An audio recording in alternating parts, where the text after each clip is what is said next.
Jésus-Christ selon saint Jean. En ce temps-là, Jésus enseignait au temple de Jérusalem. Dans la foule, on avait entendu ces paroles et les uns disaient « C'est vraiment lui, le prophète annoncé ». D'autres disaient « C'est lui le Christ ». Mais d'autres encore demandaient « Le Christ peut-il venir de Galilée ?» L'Écriture ne dit-elle pas que c'est de la descendance de David et de Bethléem, le village de David, que vient le Christ ? C'est ainsi que la foule se divisa à cause de lui. Quelques-uns d'entre eux voulaient l'arrêter, mais personne ne mit la main sur lui. Les gardes revinrent auprès des grands prêtres et des pharisiens qui leur demandèrent « Pourquoi ne l'avez-vous pas amené ?»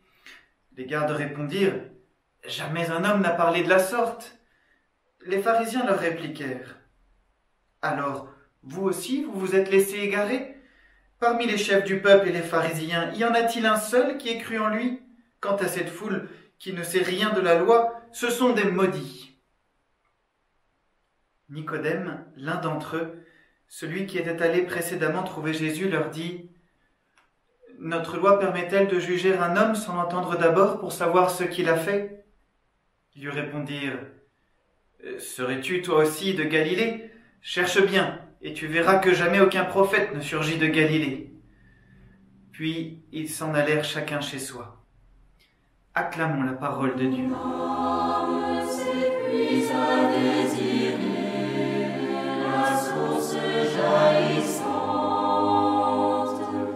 Le Christ peut-il venir de Galilée ? Ce n'est pas une sotte question que celle des origines, non ? C'est en sachant d'où les gens viennent, en ne s'arrêtant pas aux apparences, on comprend avec plus de précision les personnes et même les frères de Jésus, c'est-à-dire sa famille proche, se prennent les pieds dans le tapis. Au début du chapitre de l'évangile de Jean que nous sommes en train de lire, eh bien Jean précise que la fête juive des Tempes était proche et qu'ils voulaient tous monter en famille.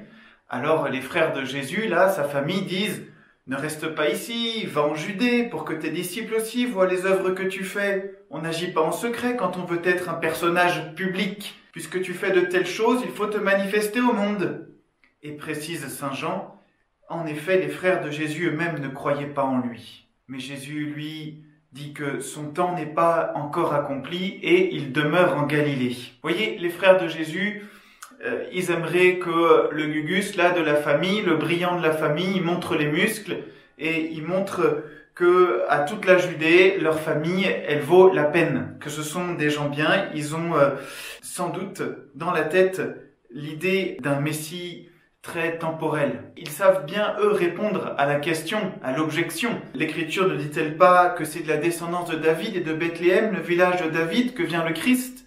Évidemment qu'ils savent répondre à la question puisqu'ils sont de cette même famille. Peut-être même qu'ils avaient entendu parler de l'épisode de la naissance de Jésus à Bethléem, j'en sais rien. Mais, précise Jean, ils ne croyaient pas en lui. Ça veut dire qu'ils sont donc restés dans une logique terrestre. Ils attendent peut-être un Messie humain. Et pourtant, Jésus, lui, sait qu'il vient de Dieu, qu'il est venu pour manifester Dieu et qu'il s'en retourne à Dieu. Il y a un film qui illustre bien ça. Un film, c'est Les Tontons Flingueurs, avec l'opposition entre le tonton Fernand, qui est accroché à sa terre, et la jeune Patricia, qui elle aime les paillettes et la fête, et qui lui demande « Entre nous, à quoi penses-tu en général ?» Fernand de répondre « À Montauban. On ne devrait jamais quitter Montauban. » Sous-entendu, si je suis sorti pour t'aider, ma petite Patricia, c'est par amitié pour le Mexicain, ton père. Je mets pas de valeur dans toutes ces fêtes alcoolisées à répétition. Patricia, elle est là pour s'amuser, pour claquer de l'argent. Fernand, lui, n'a aucune envie d'être le gérant d'une salle de jeu. Il veut tenir sa promesse, que la fille du Mexicain ne soit pas dépossédée.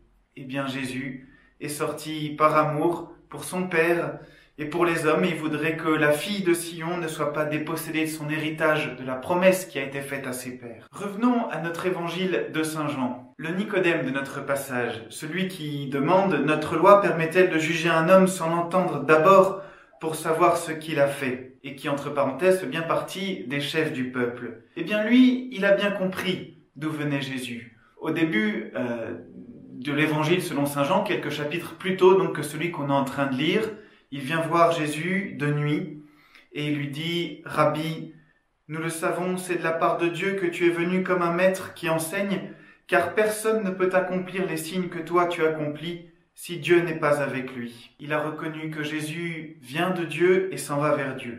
C'est des esprits attentifs comme Nicodème, qui voient le sens des événements, qui sont capables de remarquer, un peu comme cela est noté dans l'évangile de saint Matthieu, que le fait de grandir à Nazareth accomplit aussi les oracles, comme celui par exemple d'Isaïe disant « Un rameau sortira de la bouche de Jessé, père de David, un rejeton, Netzer, jaillira de ses racines. » Il y a un jeu de mots avec le nazaréen. Alors évidemment, les esprits retors me diront « Oui, vient de Dieu, s'en retourne à Dieu ».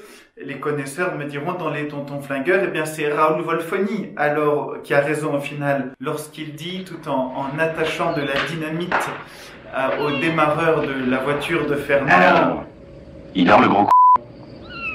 Il dormira encore mieux quand il aura pris ça dans la gueule.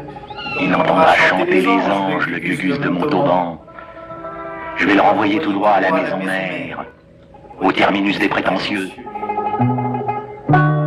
Mais c'est qu'il y a un temps pour tout. Évidemment, viendra le temps où Fernand retournera à la maison du Père. Mais ça ne sert à rien de précipiter ce départ, comme Jésus qui laisse d'abord sa famille monter à la fête des tentes avant de s'y rendre secrètement. Le temps est nécessaire pour comprendre le sens. Alors, aujourd'hui, c'est samedi.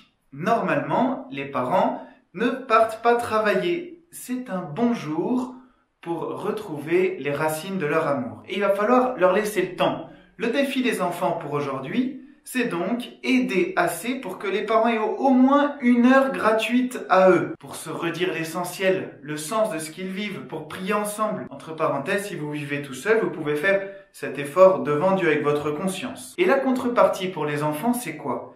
Eh bien, la contrepartie, c'est qu'au repas suivant, ils puissent découvrir l'origine de leur amour de leurs parents. Pas seulement je l'ai croisé chez un tel, chez tel ami, non. Mais je me suis attaché à lui, je me suis attaché à elle, car elle avait tel rêve, je l'ai aimé, car elle était prête à donner sa vie pour ça, que sais-je. C'est pour cela que je suis sorti de chez mes parents. Bonne journée. Mon âme s'épuise à désirer, la source jaillit.